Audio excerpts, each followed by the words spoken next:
नमस्कार, फोर का फायर में आपका स्वागत है। आपके साथ मैं हूं स्वाति जोशी। आज आपको दिखाएंगे महाराष्ट्र की जो सियासी लड़ाई चल रही है उसमें कैसे उद्धव सरकार को बड़ा झटका लगा है कोर्ट से।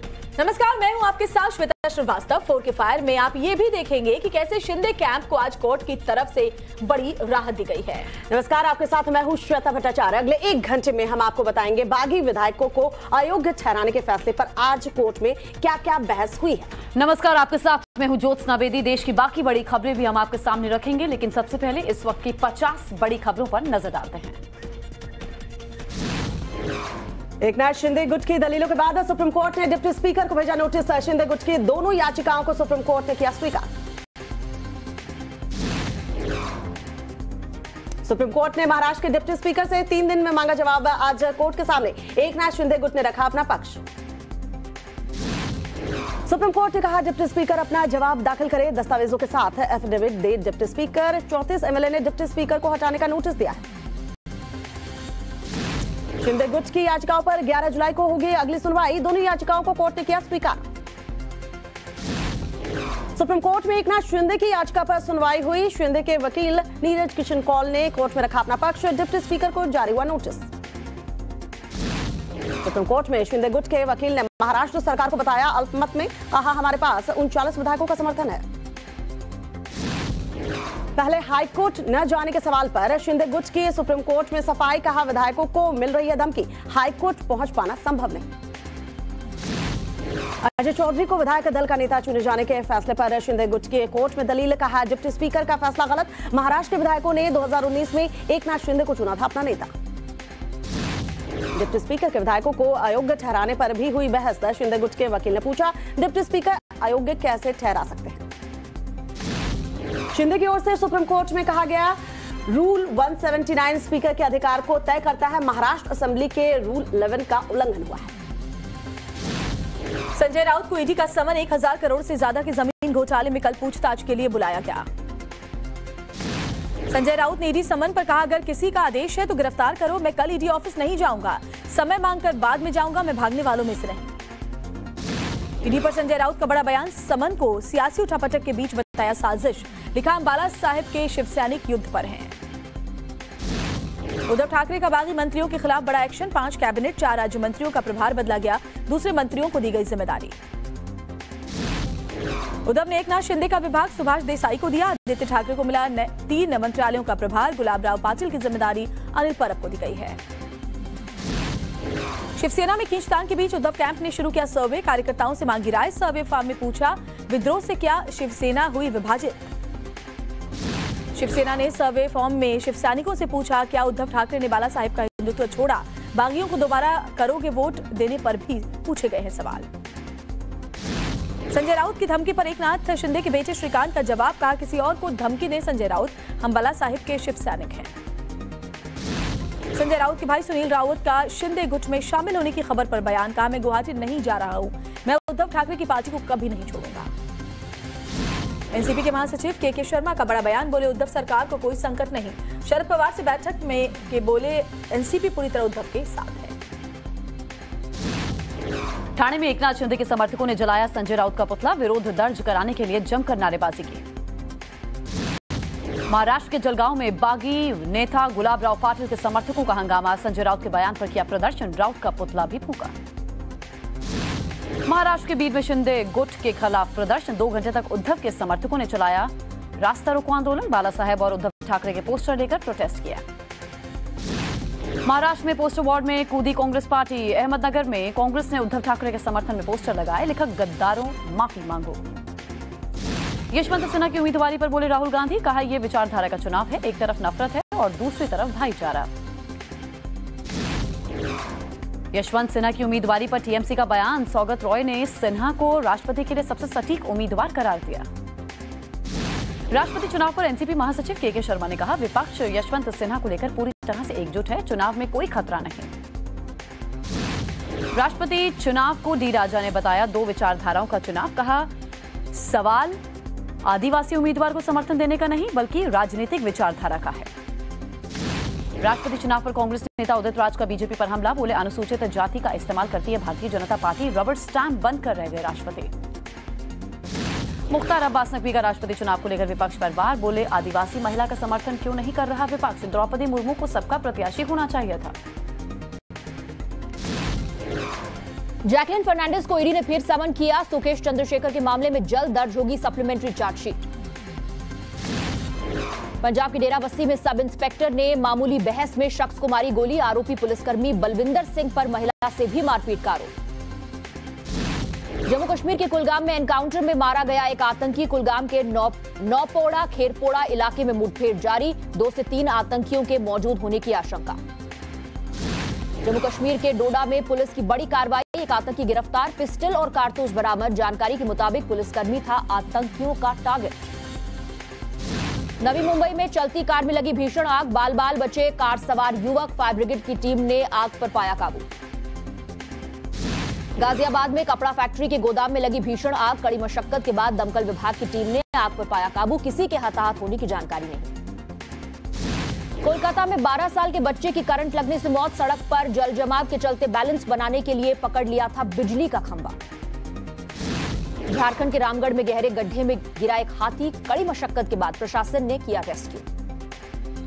पटना यूनिवर्सिटी के हॉस्टल में छापेमारी, रेड के दौरान भारी मात्रा में गन पाउडर बरामद, कई छात्र हिरासत में लिए गए। यूपी के मुरादाबाद में 2 बच्चों ने आपस में की मारपीट, एक की मौत, जांच में जुटी पुलिस। असम में बाढ़ बारिश से हालत खराब, जगह जगह जलभराव से लोगों को हो रही परेशानी, बाढ़ का एरियल वीडियो सामने आया है।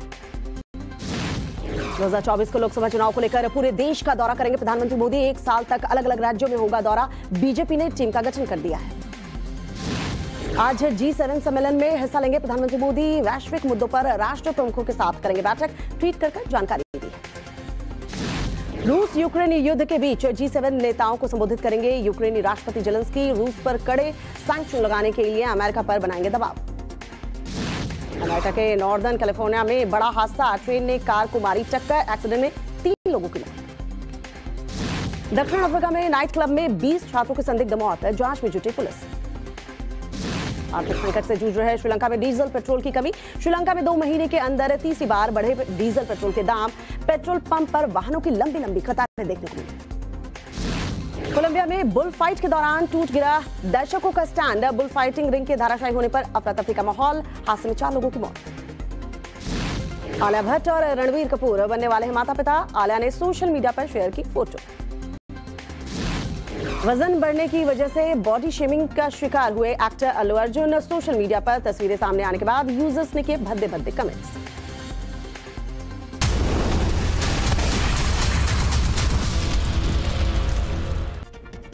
चलिए शुरुआत इस वक्त की बड़ी खबर से करते हैं। G7 के नेताओं से प्रधानमंत्री नरेंद्र मोदी की मुलाकात इस वक्त हो रही है। G7 समिट में हिस्सा ले रहे हैं प्राइम मिनिस्टर नरेंद्र मोदी। तो बड़ी खबर आपको बता दें, G7 समिट में हिस्सा लेने के लिए प्रधानमंत्री नरेंद्र मोदी पहुंचे हैं और इस वक्त तमाम नेताओं से उनकी मुलाकात हो रही है। ये बड़ी खबर आपको बता दें, तस्वीरें भी सामने आई थी जब प्रधानमंत्री नरेंद्र मोदी मुलाकात करें और साथ ही भारतीय मूल के लोगों से भी आगे प्रधानमंत्री नरेंद्र मोदी की मुलाकात इस दौरान होनी है। लेकिन ये तस्वीर फिलहाल देखिए, G7 समिट में शामिल होने के लिए जब पीएम वहां पर मौजूद हैं तो तमाम नेताओं से प्रधानमंत्री नरेंद्र मोदी की मुलाकात की तस्वीर। G7 समिट में हिस्सा ले रहे हैं प्रधानमंत्री नरेंद्र मोदी, तस्वीरें हम आपको टीवी स्क्रीन पर इस वक्त दिखा रहे हैं। G7 के 48वें शिखर सम्मेलन का आयोजन किया गया है जिसमें हिस्सा लेने के लिए जर्मनी पहुंचे हैं प्रधानमंत्री नरेंद्र मोदी। तस्वीरें हमने आपको दिखाई थी कि किस तरीके से जर्मनी के चांसलर के साथ उनकी मुलाकात हुई थी। ओलाफ स्कोल्ज ने प्रधानमंत्री मोदी को उनके आवास पर निमंत्रण दिया था, वो तस्वीरें भी हमने आपको दिखाई। और ये तस्वीर देखिए, G7 के नेताओं के साथ प्रधानमंत्री मोदी की मुलाकात हो रही है। तो ये देख रहे हैं आप जर्मनी से लाइव तस्वीरें, म्यूनिख में प्रधानमंत्री की मौजूदगी तमाम अलग अलग देशों के राजनेताओं के साथ, देशों के प्रमुखों के साथ। कई ऐसे बड़े मुद्दे हैं जिसको लेकर G7 समिट में चर्चा होनी है। द्विपक्षीय वार्ता की भी जानकारी है। फिलहाल ये जो तस्वीरें हैं, ये दौरा दरअसल प्रधानमंत्री का बहुत महत्वपूर्ण है। 26-27 दो दिन का ये शिखर सम्मेलन, जिसमें यूक्रेन रूस युद्ध, हिंद प्रशांत क्षेत्र की स्थिति और इसके साथ साथ खाद्य ऊर्जा सुरक्षा, जलवायु के साथ साथ और भी वैश्विक चुनौतियां हैं जिस पर चर्चा इन राजनेताओं ने करनी है। तो म्यूनिख से ये सीधी तस्वीरें आप देख रहे हैं। इससे पहले हमने आपको कल भी दिखाया था किस तरह भारतीय समुदाय के लोगों से प्रधानमंत्री नरेंद्र मोदी ने मुलाकात की थी। और इस G7 समिट को लेकर म्यूनिख के लिए निकलने से पहले प्रधानमंत्री ने कहा था कि मैं इस समिट के लिए, इस दौरे को लेकर मैं बहुत उत्साहित हूँ। और बात अगली खबर की करते हैं। देखिए, सुप्रीम कोर्ट से महाराष्ट्र सरकार को आज बड़ा झटका लगा है। अब शिंदे गुट के बागी विधायकों पर डिप्टी स्पीकर कोई एक्शन नहीं ले पाएंगे, ये बड़ी जानकारी। बागी विधायकों की अयोग्यता पर डिप्टी स्पीकर की चिट्ठी का कोई मतलब नहीं रह गया। कोर्ट के फैसले से शिंदे गुट को बड़ी राहत मिली है। अब शिंदे गुट को 11 जुलाई की शाम तक 5:30 बजे तक का वक्त मिल गया है कि वो डिप्टी स्पीकर के नोटिस का जवाब दे सके। और सुप्रीम कोर्ट ने कहा मामले में कोई दखल नहीं देगा। महाराष्ट्र सरकार को बड़ा झटका लगा है इस सुनवाई में। हमने देखा अगली सुनवाई 15 दिन बाद होगी, 12 जुलाई को। महाराष्ट्र सरकार के वकील ने कड़ा विरोध जताया। कोर्ट इस पर हस्तक्षेप नहीं कर सकता, ये देवदत्त कामत की तरफ से कहा गया है। सुप्रीम कोर्ट में सुनवाई के दौरान बागी विधायकों के पक्ष में एक और फैसला आया। कोर्ट ने 39 विधायकों के परिवारों की सुरक्षा करने के आदेश दिए हैं। महाराष्ट्र सरकार को ही कोर्ट ने विधायकों के परिवार की जानमाल की सुरक्षा के आदेश दे दिए हैं। आपको बता दें कि इससे पहले कल केंद्र सरकार ने शिंदे गुट के 17 विधायकों के परिवारों को सुरक्षा दी थी, जिसके बाद राज्यपाल ने डीजीपी को चिट्ठी लिखकर निर्देश जारी कर दिया था। ऐसे में गुवाहाटी में मौजूद शिंदे गुट के विधायकों की परिवार की सुरक्षा की चिंता अब खत्म हो गई है और अब वो गुवाहाटी में बिना परिवार की चिंता के रह सकते हैं। तो महाराष्ट्र सरकार को सुरक्षा की जिम्मेदारी दी गई है।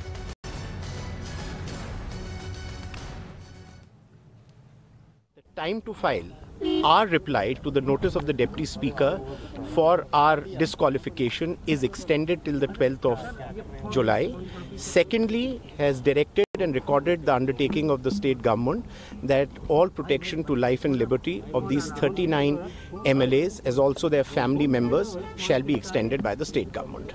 Sir, one issue that was raised by Mr. Devdutt Kamath was what happens if there is a floor test that is forced by the other side. That is not the subject matter. Can there be a floor test? I can't comment on it because that's not the subject matter of this petition.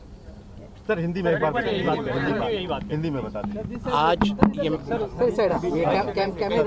आज ये matter आया और हमने इसमें जो challenge किया था वो ये किया था कि हमारे खिलाफ जो डिस्क्वालिफिकेशन का नोटिस दिया गया है डिप्टी स्पीकर ने ऑन द पिटिशन जो फाइल करी गई है रिस्पोंडेंट्स की तरफ से, उस पे वो आगे बढ़ नहीं सकते हैं क्योंकि सुप्रीम कोर्ट की कॉन्स्टिट्यूशन बेंच जजमेंट है जिसमें लिखा गया है कि जब तक एक नोटिस एक डिप्टी स्पीकर या स्पीकर के रिमूवल के लिए पेंडिंग हो तब तक वो डिस्क्वालिफिकेशन ऑफ मेंबर्स की इशू नहीं डिसाइड कर सकते हैं।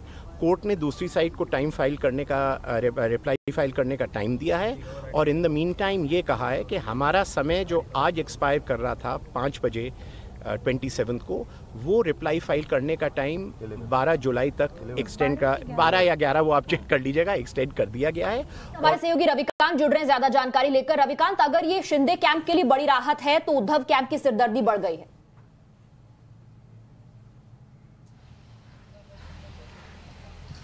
बिल्कुल स्वाति, आज पूरे दिन सुप्रीम कोर्ट में इस बात को लेकर दोनों ही पक्षों की तरफ से तीखी बहस हुई, लेकिन अगर सुप्रीम कोर्ट के टिप्पणी को देखें और उसके फैसले को देखें तो सीधे तौर पर ये शिंदे कैंप के लिए राहत की बात है, क्योंकि आज 5:30 बजे तक अगर वो अपना रिप्लाई फाइल नहीं करते और इस पूरे फैसले पर अगर सुप्रीम कोर्ट रोक नहीं लगाता तो जो डिस्क्वालिफिकेशन की प्रक्रिया है डिप्टी स्पीकर के द्वारा वो आगे प्रोसीड होती और ऐसे में उद्धव कैंप को एक बड़ी राहत मिलती अगर 16 के 16 विधायक डिस्क्वालीफाई हो जाते। लेकिन सुप्रीम कोर्ट ने इस पर रोक लगा दी है। अब यानी 12 जुलाई तक इन सारे विधायकों को अपना रिप्लाई फाइल करना है। इन सब के बीच में जो सारे पक्षकार हैं उनको 5 दिनों का समय दिया गया है। बहुत सारी दलीलें रखी गई, उसमें ये सबसे महत्वपूर्ण दलील थी स्वाति, जिसमें यह कहा गया कि डिप्टी स्पीकर जिनके खिलाफ नो कॉन्फिडेंस का मोशन मूव किया गया है वो एप्लीकेशन पहले फाइल हुई थी और जो डिस्क्वालिफिकेशन की जो प्रक्रिया है उन्होंने बाद में स्टार्ट की।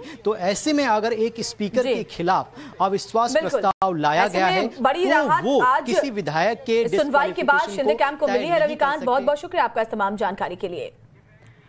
तो इससे पहले सुनवाई के दौरान सुप्रीम कोर्ट ने सभी पक्षों को नोटिस जारी किया। कोर्ट ने जवाब देने के लिए 3 दिन का वक्त दिया है। जिनको नोटिस मिला है उनमें महाराष्ट्र सरकार, केंद्र सरकार और विधानसभा के सचिव भी शामिल बताए जा रहे हैं। हाल ही में शिवसेना के विधायक दल का नेता चुने गए अजय चौधरी को भी कोर्ट ने नोटिस जारी किया है। इन सभी को 30 जून तक नोटिस का जवाब कोर्ट में देना होगा। तो जो याचिका थी शिंदे कैंप की उसे स्वीकार कर लिया है, जो उनकी तरफ से दलीलें दी गई उसे स्वीकार किया सुप्रीम कोर्ट ने। महाराष्ट्र की सरकार के साथ ही वहां के डिप्टी स्पीकर को अजय चौधरी को नोटिस दिया। जो स्टेक होल्डर्स हैं उन्हें जवाब सुप्रीम कोर्ट में देना होगा, क्योंकि पूरी प्रक्रिया पर ही शिंदे कैंप ने सवाल उठाए थे। वहीं एक और बड़ी खबर आपको बता दें, शिंदे गुट फ्लोर टेस्ट की मांग कर सकता है। सूत्रों के हवाले से जो खबर मिल रही है, शिंदे गुट गवर्नर से फ्लोर टेस्ट की मांग कर सकता है। लेकिन अभी फिलहाल मामला कोर्ट में है, जब तक कोर्ट में सुनवाई नहीं हो जाती तब तक कैसे ये असेंबली में फैसला लिया जा सकता है, देखने वाली बात होगी। फिलहाल शिंदे गुट कह रहा है कि फ्लोर टेस्ट होना चाहिए। इससे पहले ये उड़ती उड़ती खबरें आ रही थी कि हो सकता है उद्धव कैंप का अगला स्टेप ये हो सकता है कांग्रेस या एनसीपी की तरफ से कहा जाए, लेकिन शिंदे गुट बहुत आगे दिख रहा है महाविकास आघाड़ी के नेताओं से।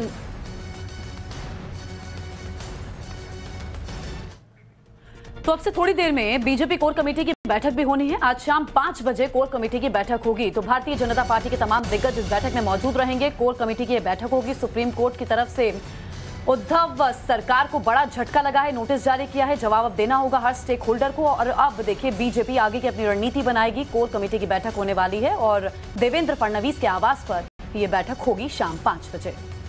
हालांकि बीजेपी अभी वेट एंड वॉच की स्थिति में ही है और इस लिहाज से जो ये बैठक है कई मायनों में अहम है, क्योंकि सुप्रीम कोर्ट में जिस तरह से सुनवाई हुई है और बड़ा झटका लगा है महाराष्ट्र सरकार को, उसके बाद बीजेपी अब आगे किस तरीके से आगे बढ़ेगी ये देखना होगा। और ऐसे में देवेंद्र फडणवीस तमाम महाराष्ट्र बीजेपी के जो लीडर्स हैं उनके साथ बात करेंगे। और इधर एक और बड़ी खबर जिसकी जानकारी लगातार हम आपको दे रहे हैं, शिंदे गुट गवर्नर से मांग कर सकता है फ्लोर टेस्ट को लेकर।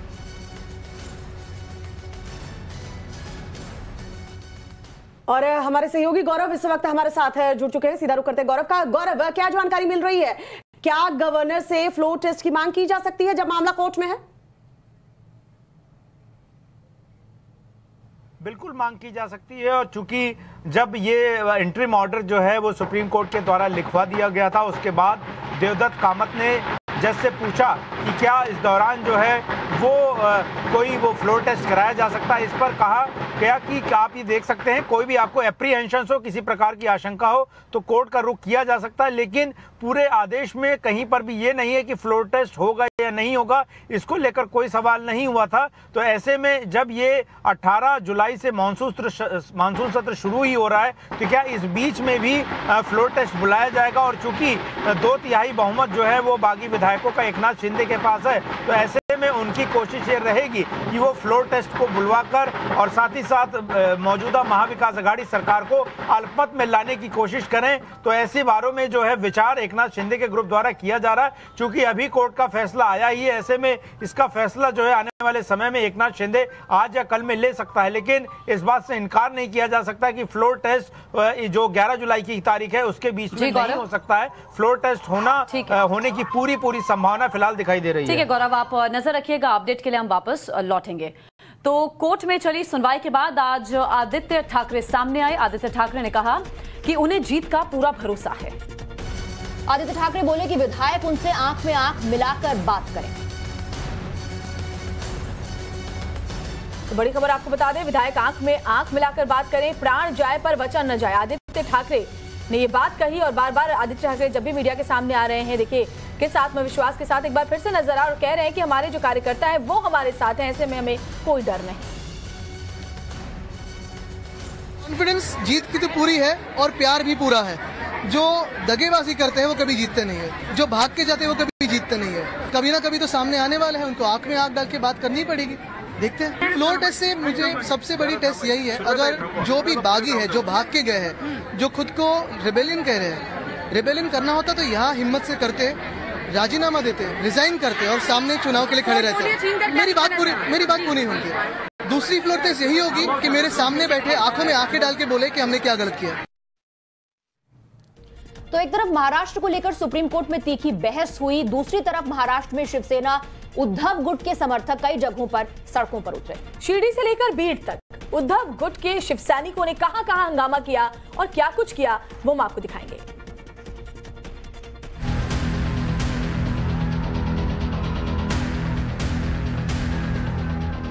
महाराष्ट्र के शिरडी से आई इन तस्वीरों को देखिए। सड़क पर ये शिव सैनिक भाग रहा है। इसके दोनों हाथ में टायर है। तभी ये दोनों टायर लेकर प्रदर्शन वाली जगह पर टायर जलाने के लिए दौड़कर पहुंचता है। तभी पुलिस वाले इसे रोकते हैं।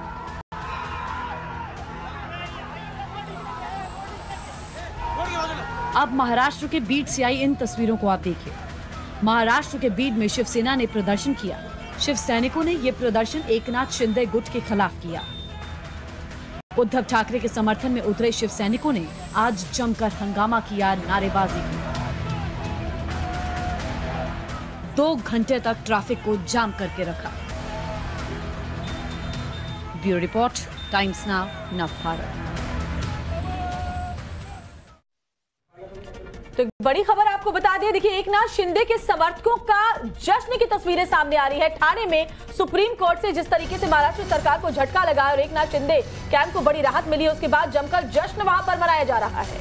ठाणे में जिस तरीके से आज सड़क पर संग्राम देखने को मिलता है, जिस तरीके से शिंदे ग्रुप के समर्थक जो हैं वो मौजूद थे ठाणे में और वहां सुरक्षा के बंदोबस्त भी किए गए थे। वहां से खबर आ रही है महाराष्ट्र में इस वक्त टेंशन के बीच ठाणे में जो तस्वीर देखने को मिली है, यहाँ शिंदे ग्रुप के समर्थक जो हैं वो जश्न मनाते नजर आए हैं।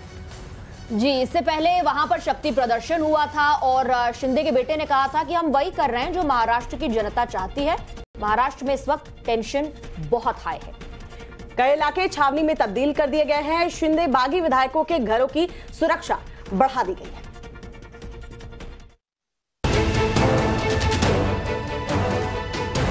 ये 2 तस्वीरें बताने के लिए काफी हैं कि महाराष्ट्र में टेंशन किस कदर हाई है। एकनाथ शिंदे के घर और उनके गुरु के आश्रम के बाहर सुरक्षा बेहद ही सख्त कर दी गई है। सबसे पहले ठाणे की इन तस्वीरों को देखिए। एकनाथ शिंदे के घर के बाहर सुरक्षा बढ़ा दी गई है। हथियार और लाठी डंडों के साथ पुलिस तैनात है। ऐसा सख्त पहरा कि परिंदा भी पर ना मार सके। दूसरी ओर एकनाथ शिंदे के गुरु के आश्रम के बाहर भी पुलिस फोर्स और सुरक्षा बलों का कड़ा पहरा है। शिवसेना की धमकियों और महाराष्ट्र के गर्म माहौल के बीच ये सुरक्षा दी गई है। कड़े पहरे के बीच एक तस्वीर सड़क पर गुस्से की भी है। जलगांव में शिवसेना के बागी नेता गुलाबराव पाटिल के समर्थकों ने संजय राउत का पुतला जलाया।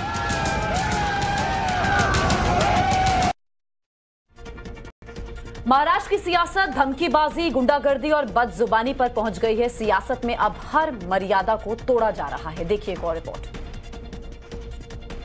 सत्ता के लिए शुरू हुआ महाराष्ट्र का सियासी संग्राम राजनीतिक मर्यादा की सारी हदें लांघ चुका है। सड़कों पर सरेआम गुंडागर्दी हो रही है। जान लेने की धमकियां दी जा रही हैं। नेताओं को लाश और नचनिया तो विधानसभा को पोस्टमार्टम रूम करार दे दिया गया। बात बाप तक पहुंच गई है। कैसे कैसे लोग अपना बाप बदल लेते हैं, बेईमान होते हैं, पार्टी में खाते हैं पीते हैं बड़े होते हैं और अपना बाप बदल लेते हैं। हम बाप बदलने वाले में से नहीं है। ये भाषा गुलाबराव पाटिल की है, हमारी नहीं है। संजय राउत एक के बाद एक अमर्यादित बयान देते जा रहे हैं। ये पहली बार नहीं जब उन्होंने शिंदे कैंप के नेताओं को लेकर ऐसी आपत्तिजनक टिप्पणी की। अपने बाप के नाम पर पार्टी बनाओ और अपने बाप के नाम पर वोट मांगो। हमारा जो पार्टी का बाप है उसका क्यों आप इस्तेमाल कर रहे हो? आपको तो 100 बाप है उधर, कोई दिल्ली में है, कोई नागपुर में है, कोई मुंबई में है। हमारा बाप सिर्फ बाला साहब ठाकरे है। एक कि अंधेरे में सीक्रेट मीटिंग की और केंद्र की डबली तंबूरे वाले कूद पड़े। बागी नचनिए केंद्र की ताल पर नाच रहे। बात सिर्फ नचनिया तक नहीं है, बाप तक तो बात अब पहुंची है। वो शुरू लाश और पोस्टमार्टम से हुई थी। या 40 आमदारांच्या बॉड्या इथे येतील, त्यांना डायरेक्ट सभागृहात पोस्टमार्टम मध्ये पाठवू। राउत की बदजुबानी के बीच एक धमकी आदित्य ठाकरे की तरफ से भी आई। इस बार धमकी फिल्मी अंदाज में दी गई। हम शरीफ क्या हुए, पूरी दुनिया ही बदमाश हो गई। शिवसेना की तरफ से बागियों पर विवादित टिप्पणी और लाश वाले बयान का जवाब शिंदे कैंप से भी आया। पलटवार करते हुए लिखा, हिंदू हृदय सम्राट बाला साहेब ठाकरे की शिवसेना मुंबई में धमाका करके लोगों की जान लेने वालों का समर्थन कैसे कर सकती है। कुल मिलाकर महाराष्ट्र के महासंग्राम में सत्ता के लिए सियासत की मर्यादा को तार तार कर दिया गया है। मुंबई से गौरव श्रीवास्तव के साथ bureau report, times now, Navbharat. तो महाराष्ट्र में सियासी संकट में बीजेपी भी अवसर तलाश रही है। इसी का नतीजा है कि महाराष्ट्र में बीजेपी के आला नेताओं के बीच बैठकों का दौर लगातार जारी है ताकि शिवसेना की टूट का फायदा उठाकर सरकार बनाई जा सके।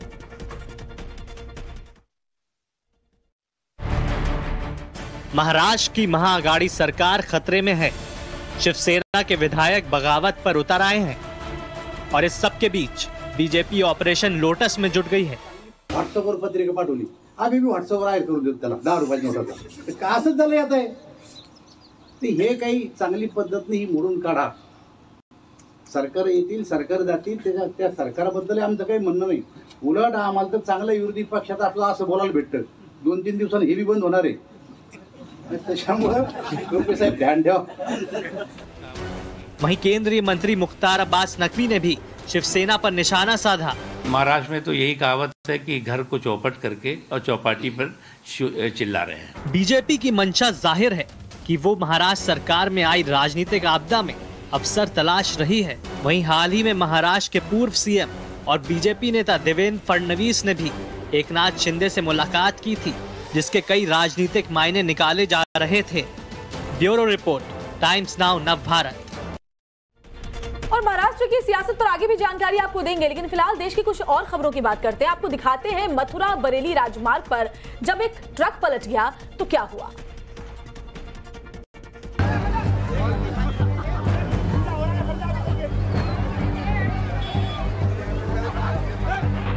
ये तस्वीरें हैं यूपी के कासगंज जिले की, जहां तेल से भरा एक टैंकर पलटने के बाद उसे लूटने की होड़ मच गई। ट्रक पलटते ही टैंकर से तेल रिसकर सड़क पर बहने लगा। लोगों को जैसे ही पता चला सड़क पर रिफाइंड तेल गिर रहा है, लोग अपने घरों से बाल्टी, बोतल, हांडी, जिसे जो मिला उसे लेकर वहां पहुंच गया। तेल लूटने वालों में बच्चे, बूढ़े और जवान सभी नजर आए। हर कोई तेल भरकर अपने घर ले जाने लगा। घटना की जानकारी मिलते ही पुलिस मौके पर पहुंची और हाईवे पर लगे जाम को खुलवाने में लग गई। मौके पर तेल की लूट कर रहे लोगों को रोकने की कोशिश भी की, लेकिन पुलिस की सारी कोशिश धरी की धरी रह गई। रिफाइंड तेल से भरा ये टैंकर गुजरात से चलकर उत्तराखंड के किच्छा जा रहा था।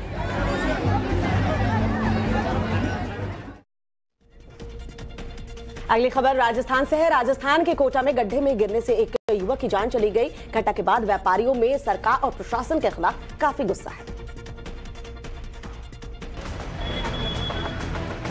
सड़क पर बना गड्ढा एक युवक के लिए जानलेवा साबित हुआ। स्टेशन रोड पर एक युवक बाइक समेत पानी से भरे गड्ढे में जा गया और मौके पर ही उसकी मौत हो गई। लोगों के मुताबिक मृतक युवक पान की दुकान चलाता था और वो बच्चों को स्कूल से लेकर घर जा रहा था। उसी दौरान हादसे का शिकार हो गया। बताया जा रहा है कि जिस जगह युवक गिरा वहां करंट भी था। एक पान की दुकान करते हैं भैया, वो अपने बच्चों को लेके आ रहे थे उधर से। वो जैसे ही मुड़े यहाँ पे पता नहीं क्या हुआ, गाड़ी स्लिप हुई या अनबैलेंस में बच्चों सहित इस गड्ढे में गिर गए। और ये गड्ढा बिल्कुल बीच में करा हुआ है, देखें आप तो ये रोड है बिल्कुल। लोगों को इस बात की नाराजगी है कि सीसी रोड बनाने के नाम पर कई दिनों से काम चल रहा है, लेकिन सुरक्षा मानकों का कोई ख्याल नहीं रखा गया। जगह जगह सड़क खोदने की वजह से गड्ढे बने हुए हैं, जहां पहले भी कई बार हादसे हो चुके हैं, लेकिन प्रशासन सबक लेने को तैयार नहीं। लोगों ने जल्द ही गड्ढे को भरने और सुरक्षा मानक इस्तेमाल करने की मांग की है, ताकि भविष्य में ऐसे हादसे टाले जा सके। देश में एक बार फिर पाकिस्तान की साजिश का पर्दाफाश हुआ है। राजस्थान के बॉर्डर एरिया में पाकिस्तान से भेजी हेरोइन पकड़ी गई है, जिसकी कीमत करोड़ों में आंकी जा रही है। रिपोर्ट आप देखिए। पाकिस्तान भारत के खिलाफ साजिश रच रहा है, ये तस्वीरें उसका सबूत है। पाकिस्तान भारत में ड्रग्स भेज रहा है, ये तस्वीरें उसकी गवाही दे रही है। पाकिस्तान ड्रोन के जरिए साजिश कर रहा है, ये तस्वीरें बता रही हैं। ये तस्वीरें राजस्थान के श्रीगंगानगर से आई हैं। श्रीकरणपुर में ड्रग्स से भरे ये 2 पैकेट बरामद किए गए। सुरक्षा एजेंसियों का दावा है कि भारत में ये ड्रग्स ड्रोन के जरिए भेजे गए हैं। बॉर्डर पर ड्रग्स मिलने की सूचना जैसे ही सुरक्षा एजेंसियों को दी गई, सुरक्षा बल तुरंत मौके पर पहुंचे और ड्रग्स को अपने कब्जे में ले लिया। बताया जा रहा है कि हेरोइन की इस खेप को देश के अलग अलग हिस्सों में सप्लाई किया जाना था। जांच एजेंसियां अब इस मामले की जांच में जुटी हैं और देश में ड्रग्स नेटवर्क के तार खंगाले जा रहे हैं। बड़ी खबर इस वक्त ये है कि G7 के नेताओं से प्रधानमंत्री मोदी की मुलाकात चल रही है और ये तस्वीर भी हम आपको दिखाएंगे आगे। G7 समिट में हिस्सा लेने के लिए प्रधानमंत्री नरेंद्र मोदी जर्मनी में हैं और वहीं नेताओं के साथ उनकी मुलाकात हो रही है। ये देखिए तस्वीरें।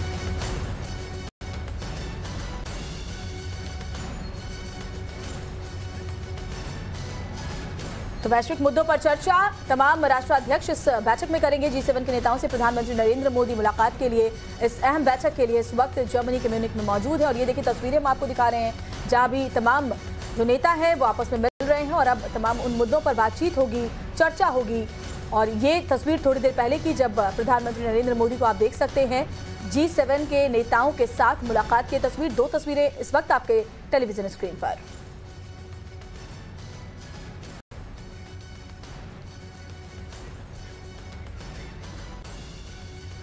तो 2 तस्वीरें इस वक्त टीवी स्क्रीन पर हम आपको दिखा रहे हैं। G7 के नेताओं के साथ एक तरफ मुलाकात करते हुए प्रधानमंत्री नरेंद्र मोदी की तस्वीर, दूसरी तस्वीर हम आपको दिखा रहे हैं जहां जर्मनी के चांसलर के साथ प्रधानमंत्री नरेंद्र मोदी ने थोड़ी देर पहले जो है वो मुलाकात की है। इस वक्त म्यूनिख में मौजूद है प्रधानमंत्री नरेंद्र मोदी और G समिट में हिस्सा ले रहे हैं। 2 अलग-अलग तस्वीर के जरिए हम बता रहे हैं कि किस तरीके से वहां पर प्रधानमंत्री नरेंद्र मोदी मौजूद हैं और नेताओं के साथ भी मुलाकात हुई है। साथ ही साथ जर्मनी के चांसलर ने उन्हें निमंत्रण दिया था, खुद अपने आवास पर बुलाया था। वो तस्वीर भी हम आपको टीवी स्क्रीन पर दिखा रहे हैं। एक और बड़ी खबर इस वक्त की आपको बता दें जो पटना से मिल रही है। पटना पुलिस ने अग्निपथ योजना को लेकर हुए हंगामे के सिलसिले में पटना के पटेल छात्रावास में छापेमारी की है। छापेमारी के दौरान पटना पुलिस के होश उस वक्त उड़ गए जब छात्रावास से भारी मात्रा में बम बनाने के सामान मिले हैं। तो देखिए बारूद, सुतली और डिब्बे बरामद किए गए हैं। छापेमारी पूरे पटेल छात्रावास में की गई। पुलिस ने इस मामले में विस्फोटक अधिनियम के तहत पटेल छात्रावास के अज्ञात छात्रों के खिलाफ मामला दर्ज किया और जांच तेजी के साथ अब आगे बढ़ी है। पुलिस को इस बात का भी शक है कि ये जो बम बनाने के लिए रखा गया सामान है वो गुप्त सूचना के आधार पर पुलिस ने उसके बाद कार्रवाई की। पुलिस छात्रों की पहचान करने में लगी हुई है। पटना पुलिस की विशेष टीम की कार्रवाई कदम कुआं थाने में विस्फोटक अधिनियम के तहत मामला दर्ज किया गया। साकेत हमारे साथ फोन लाइन पर ज्यादा अपडेट के साथ जुड़ गए। साकेत, क्या जानकारी मिल रही है? बम बनाने का ये सामान किस मकसद से वहां रखा गया था? कौन कौन से छात्र इसमें शामिल थे? क्या अभी तक कार्रवाई कहां तक पहुंची है, बताएं। देखिए ये जो कार्रवाई है वो लगातार पटना पुलिस कर रही है। जिस तरह से अग्निपथ योजना के खिलाफ आगजनी और तोड़फोड़ हुई थी उसके बाद लगातार होस्टलों को टारगेट किया जा रहा है पुलिस की तरफ से, क्योंकि कई ऐसे छात्र को उसमें पहचान किया गया था जो इन होस्टलों में रह रहे थे। तो इसी आधार पर कल देर रात पटना पुलिस ने ये छापेमारी पटेल छात्रावास में की है और वहां से जो चौंकाने वाली तस्वीर दिखी कि किस तरह से वहां बम बनाने के जो सामान है वो उस हॉस्टल से बरामद किया गया है। ये अपने आप में बड़ा सवाल है और जो लगातार ये सवाल उठ रहा है कि जितने भी आंदोलन के दौरान आगजनी और तोड़फोड़ हुई थी बिहार में, उसके पीछे कोई साजिश थी और वो साजिश की एक एक कड़ियां जो है वो अब सुलझ रही है। पटना पुलिस लगातार इस मामले पर छानबीन कर रही है। अज्ञात के खिलाफ FIR किया गया है और चिन्हित किया जा रहा है कि आखिर कौन ऐसे छात्र थे जो इस काम में संलिप्त थे। उनको पहचान उनकी की जा रही है और उनको जल्द से जल्द गिरफ्तार किया जाएगा, ये पटना पुलिस कह रही है। जी साकेत, तस्वीरें देख करके जो इरादा था हंगामा करने वाले लोगों का वो स्पष्ट हो रहा है। क्या किसी को हिरासत में भी लिया गया है? देखिए अभी तक पुलिस जांच कर रही है, अभी तक हिरासत में नहीं लिया गया है क्योंकि जहां से ये बम बनाने के सामान मिले हैं वहां पर उस समय कोई छात्र मौजूद नहीं था जिस पर इस तरह के आरोप हो। लेकिन चूंकि हॉस्टल के अंदर से ये तमाम चीजें बरामद हुई है तो ऐसे में पूरे हॉस्टल पर छानबीन की जा रही है और पुलिस एक एक जो पहलू है उसको खंगाल रही है कि आखिर किस मकसद से ये जो सामान है वहां लाए गए थे, किन छात्रों की संलिप्तता इसमें है, इसको आइडेंटिफाई किया जा रहा है और इसके बाद कड़ी से कड़ी कार्रवाई पुलिस करेगी।